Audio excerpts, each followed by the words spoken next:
Okay, so let's take a few minutes to talk about the sales budget. This is the first budget that you prepare. It's the one that's going to drive most of the other budgets. So we need to do a good job in predicting our budgeted sales, of our forecasting sales of what we expect that they will be. Now, every other budget, as I mentioned, is going to depend on this. So usually the way it's calculated is by taking the number of unit sales times the sales price per unit to get total sales revenue.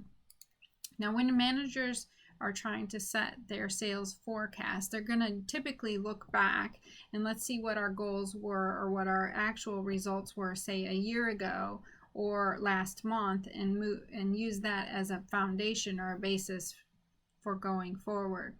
Some other things that we might actually look at are the general economic conditions. So are we in a market right now that's really strong? Are we in a recession? How might that impact our numbers from last month or last year at the same time?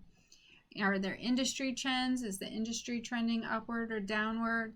Perhaps anticipated advertising. So if we've done some new advertising or new sort of promotion and we're expecting a bump in sales, that's something we should take into consideration.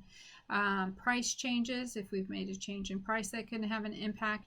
Technological developments, weather is good to know. Maybe it was cold and rainy this time last year, now it's going to be sunny, or vice versa. Those are all things that a manager will want to take into account. Let's do a quick review of how we would calculate a sales budget. It's pretty straightforward.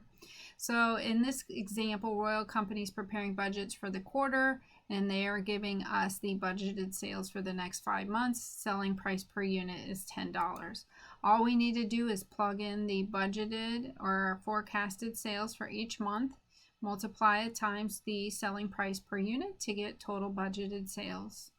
That's all we need to do for a sales budget.